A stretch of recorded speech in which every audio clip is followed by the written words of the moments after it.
Good morning student. આજે આપણે સ્વાધ્યાય 1.3 સ્ટાર્ટ કરશું. સ્વાધ્યાય 1.3 છે એ ઉપગણ ઉપર છે. તો આપણે ઉપગણની પહેલા વ્યાખ્યા રિવાઇઝ કરશું. ઉપગણની વ્યાખ્યા માટે હું તમને એક એક્ઝામ્પલ આપીશ. એક ગણ છે મારી પાસે એ, જેની અંદર બે ઘટકો છે. મિત્રો, અંદર જે હોય એને ઘટકો કહેવાય, સભ્ય કહેવાય.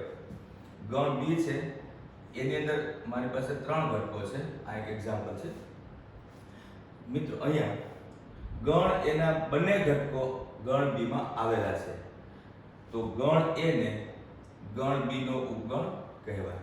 જો આમાંથી એકાદ ઘટક ન હોય તો ઉપગણ ન કહેવાય. પેલા વ્યાખ્યા થઈ ગઈ. હવે બીજો એક્ઝામ્પલ.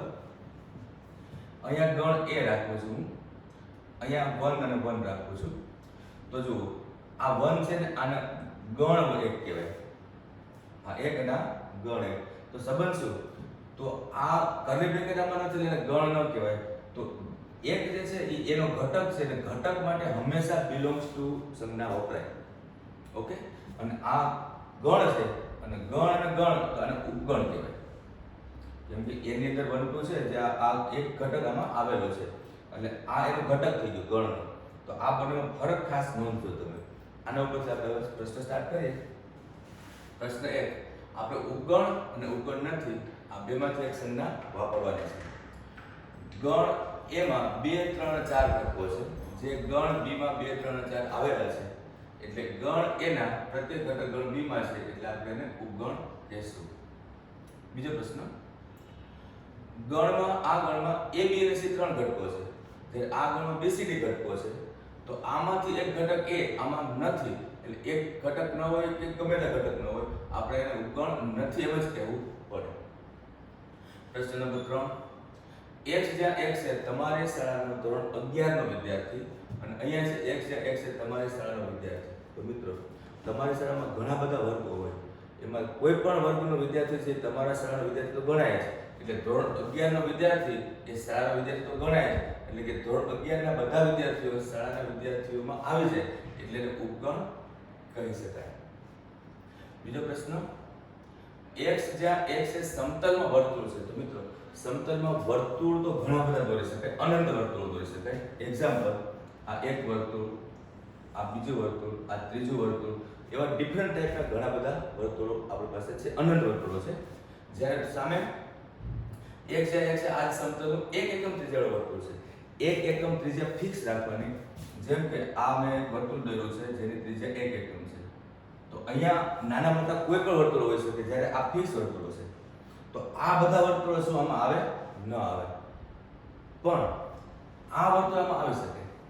જો ઊંધો પ્રશ્ન હોય તો ઉપગણ કહેવાય. અત્યારે આ બધા વર્તુળો આ વર્તુળના ઉપગણો નથી એટલે આપણે એને કહીશું ઉપગણ નથી. નેક્સ્ટ પ્રશ્ન.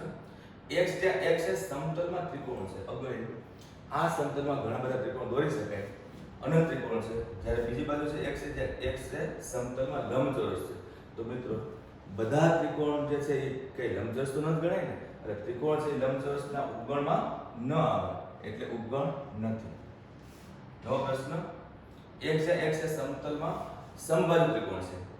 જ્યારે અહીંયા છે x જ્યાં x એ સમતલનો ત્રિકોણ છે. તો સમબાજુ ત્રિકોણ જે છે એમાં બધી બાજુઓ સમાન હોય. ઓકે? જેમ કે આ એક ત્રિકોણ છે, આ બીજો ત્રિકોણ છે, ગમે એવો ત્રિકોણ હોય પણ બધા ત્રિકોણની બાજુઓ આ ત્રિકોણની બાજુઓ સમાન હોય. જ્યારે અહીંયા છે એ આ સમતલનો ત્રિકોણ છે. તો આપણી પાસે અહીંયા જે છે એવા અનંત ત્રિકોણ આપેલા છે. આપણી પાસે આવો ત્રિકોણ પણ હોઈ શકે અને આવો ત્રિકોણ પણ હોઈ શકે. પણ મિત્રો, અહીંયા જે અનંત ત્રિકોણ છે તો આ બધા સમબાજુવાળા ત્રિકોણ તો ત્રિકોણ જ ગણાય ને. એટલે આને આપણે ઉપગણ કહી શકાય. નવો પ્રશ્ન. x જ્યાં x એ યુગ્મ પ્રાકૃતિક સંખ્યાઓ છે. મિત્રો, યુગ્મ પ્રાકૃતિક સંખ્યાઓ કઈ? 2 4 6 8 10 કન્ટિન્યુ. જ્યારે અહીંયા x જ્યાં x એ પૂર્ણાંક છે. તો પૂર્ણાંક સંખ્યાઓ કઈ? 1 2 3 4 5 6 અનંત સુધી ઋણ પણ હોય. પણ અહીંયા આપણે આ બધી યુગ્મ 2 4 6 8 10 એ આનો અંદર આવી જાય એટલે આપણે ઉપગણ કહી શકાય. તો આપણે જે પહેલો પ્રશ્ન કર્યો આમાં ફક્ત આપણે ઉપગણ છે અને ઉપગણ નથી એ બે સંજ્ઞાનો યુઝ કર્યો. નો પ્રશ્ન છે એ પણ ઉપગણ ઉપર જ છે, તો એમાં આપણે સત્ય છે કે અસત્ય એ કહેવાનું છે. આપણે હા કે ના જ કહેવાનું છે, બસ સત્ય અસત્ય. પહેલો પ્રશ્ન, આ ગણમાં બે ઘટક છે બે. શું આ બંને ઘટકો આમાં છે? યસ, A અને B છે. તો પછી આ ગણ એ આનો ઉપગણ થઈ ગયો અને એ લોકો લખે છે ઉપગણ નથી. એટલે આપણે એનું જે વાક્ય છે એને આપણે શું કહેવું પડે? અસત્ય છે. ઓકે, આપણા પ્રમાણે સત્ય આવ્યું અને એના પ્રમાણે અસત્ય છે એટલે ખોટું છે. બીજું, આ ગણમાં બે ઘટક છે A અને E. જે અહીંયા x છે, x એ અંગ્રેજી મૂળાક્ષર પૈકીનો એક સ્વર છે. અંગ્રેજીના સ્વર કેટલા? A, E, I, O, U. તો આ A અને E પેલા A, E, I, O, U માં આવી જાય એટલે કે આ બંને ઘટકો આ ઘટકમાં આવે છે એટલે A, E એટલે ઉપગણ કહેવાય. અને એ લોકો પણ લખ્યું છે ઉપગણ છે એટલે એનું વાક્ય મેચ થાય છે એટલે આ સત્ય થઈ ગયું. નો પ્રશ્ન. અહીંયા ગણમાં ત્રણ ઘટક છે 1, 2, 3. અહીંયા ગણમાં ત્રણ ઘટક છે 1, 3, 5. શું આ બંને ત્રણે ઘટકો આમાં છે? હા, નથી. 2 નામનો ઘટક જે છે આમાં નથી એટલે ઉપગણ નથી. પણ એ લોકો લખ્યું છે ઉપગણ છે તો આપણે એને કેવું પડે? અસત્ય. નો પ્રશ્ન. આ ગણમાં એક ઘટક છે જેનું નામ A છે, જ્યારે અહીંયા ત્રણ ઘટક છે B છે. તો આ ઘટક આમાં આવેલો છે, રાઈટ? અને અહીંયા પણ ગણ એટલે ઉપગણ. તો આ વાક્ય સત્ય છે. જ્યારે અહીંયા સેમ પ્રશ્ન છે, ગણ A છે ને ગણ ABC છે, પણ શબ્દ કયો વાપર્યો? belongs to. તો ગણ હોય તો આપણે શબ્દ વાપરવો પડે, સંજ્ઞા વાપરવી પડે ઉપગણની. તો એ લોકો belongs to વાપર્યો છે એટલે અસત્ય છે. અગેન આમ કરી નાખીએ તો સત્ય છે, રાઈટ? નવો પ્રશ્ન, x જ્યાં x એ 6 કરતા નાની યુગ્મ પ્રાકૃતિક સંખ્યા છે. 6 કરતા નાની હોય અને યુગ્મ હોય. મિત્રો એવી સંખ્યાઓ કઈ હું લખું છું.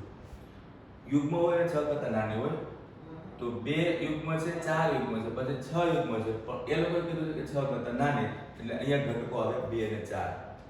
જ્યારે સામેની બાજુમાં x જ્યાં x એ 36 નો અવયવ હોય એ પ્રાકૃતિક સંખ્યા. તો મિત્રો 36 ના અવયવ આપણે શીખેલા છે અને અવયવ લેવાની પદ્ધતિ હંમેશા આ રહેશે કે એના ટેબલ બોલો. જેમ કે 36 × 36, 18 × 36. હંમેશા સ્ટાર્ટ કરો, પેલો ટેબલ, બીજો ટેબલ, ત્રીજો ટેબલ, એ રીતે કોઈ મિસ ન થાય.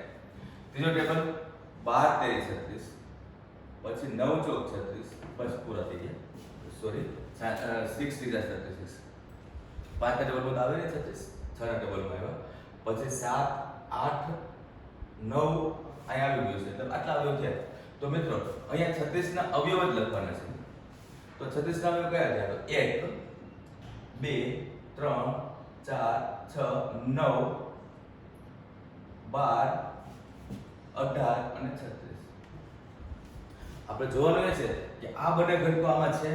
યસ છે, તો એ ઉપગણ છે આપણે મેથડ પ્રમાણે. એ લોકોએ પણ લખેલી ઉપગણ લખ્યું છે એટલે એનું વિધાન છે એ સત્ય થઈ ગયું. ઓકે, હવે નવો પ્રશ્ન. Question number 3. ખાસ જોજો, ગણ A માં કેટલા ઘટકો છે? હું તમને પ્રશ્ન પૂછું તો તમે કહેશો 1, 2, 3, 4, 5. 5 ઘટકો નથી, 4 ઘટકો છે. કેમ? એક ઘટક 1 છે, એક ઘટક 2 છે, એક ઘટક 3 નથી, એક ઘટક 4 નથી. 3 અને 4 સાથે છે અને એક્ઝેક્ટલી આમાં હોય તો જ એને એક્ઝેક્ટલી આ નામનો ઘટક બનાવ્યો છે લોકોએ. અને એક ઘટક 5 છે. એમ કુલ કેટલા ઘટક થયા? 4 ઘટક થયા, રાઈટ? એક આ ઘટક, એક આ ઘટક, એક આ ઘટક અને એક આ ઘટક. કુલ 5 ઘટક નથી. પહેલા ખાસ ધ્યાન રાખો. હવે આપણને પહેલો પ્રશ્ન અને બીજો પ્રશ્ન બે સરખા આપ્યા છે.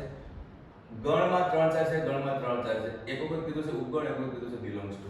તો મિત્રો આપણે વાત એ છે કે કર્લી બ્રેકેટ એટલે ઉપગણ કહેવાય. કર્લી બ્રેકેટ એટલે ગણ કે ઉપગણ તમે જે નક્કી કરો કહી શકાય. પણ આપણે જે અત્યારે આપણને પ્રશ્ન આપ્યો છે એમાં 3, 4 સાથે ગણમાં રાખીને એક ઘટક બનાવ્યો છે એટલે એ ઘટક શબ્દ વાપરો છે ત્યારનો. તો ઘટક એટલે belongs to શબ્દ વપરાય એટલે આ વસ્તુ સત્ય છે જ્યારે આ વસ્તુ અસત્ય છે. અને ઈ જ ઘટકને ફરી કર્લી બ્રેકેટ લગાવ્યો તો એ હવે ગણ બની ગયો એટલે એને ઉપગણ કહી શકાય. એટલે આ સત્ય છે. ત્રણેયનો ડિફરન્સ જોઈ લો મિત્રો. આ ઘટક છે અને આ પણ ઘટક છે. ઉપગણ શબ્દ ખોટું છે અને આ ઘટકને કર્લી બ્રેકેટ લગાવેલું ગણ બની ગયું એટલે આ એનો ઉપગણ થઈ ગયો. તો તો 3 પ્રશ્નો પર તમે સરસ ફંડામેન્ટ તમારું ક્લિયર થશે. હવે એ લોકો લખે છે કે અસત્ય છે અને શા માટે. મિત્રો શા માટે એટલે કારણ લખવાનું હોય. હું અહીંયા પૂરું કરીને તમને સમજાવીશ કે કારણ લખવા માટે આખા ગણિતમાં ધોરણ 11 કે ધોરણ 12 હોય આપણે હંમેશા વ્યાખ્યાનો સહારો લેશું, પણ છેલ્લે સમજાવું છું. ચોથો પ્રશ્ન, એક નામનો ઘટક અંદર છે એટલે બિલોંગ્સ ટુ શબ્દ એટલે કે સત્ય છે. જ્યારે આ એક છે એને ઉપગણ શબ્દ વાપર્યો છે. તો મિત્રો આ ગણ થોડો છે તો ઉપગણ કહી શકાય. આ ઘટક છે એટલે બિલોંગ્સ ટુ શબ્દ વપરાય. આ ગણ નથી એટલે ઉપગણ ન કહી શકાય એટલે અસત્ય છે.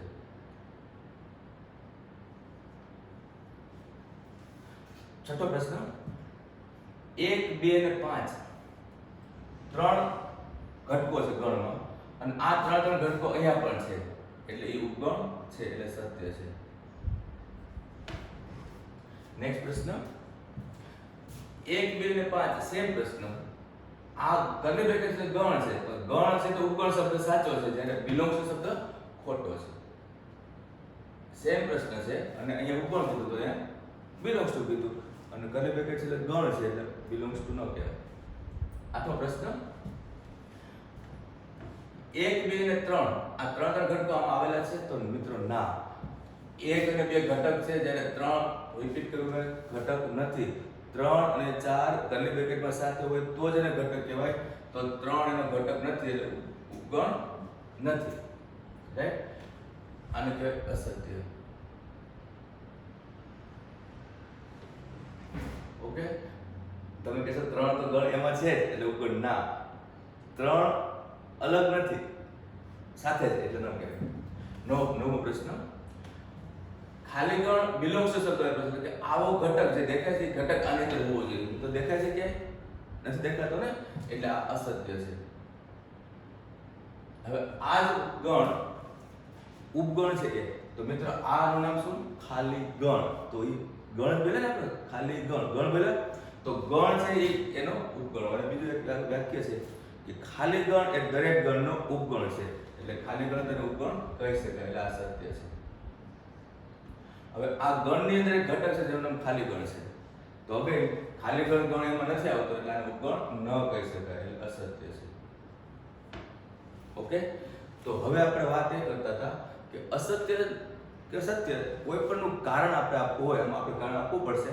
તો મિત્રો હંમેશા વ્યાખ્યા લખવાની. જેમ કે અહીંયા આપણે લખ્યું અસત્ય તો એવું લખવાનું કે ગણ એના પ્રત્યેક ઘટક ગણ બીમાં નથી તેથી ઉપગણ નથી એટલે અસત્ય છે. ઓકે, પછી સત્ય લખતા હોય તો આપણે એમ કહેવાનું કે આપેલ ગણના બધા ઘટકો આ ગણમાં આવેલા છે. વ્યાખ્યાત બિલોંગ બરોબર.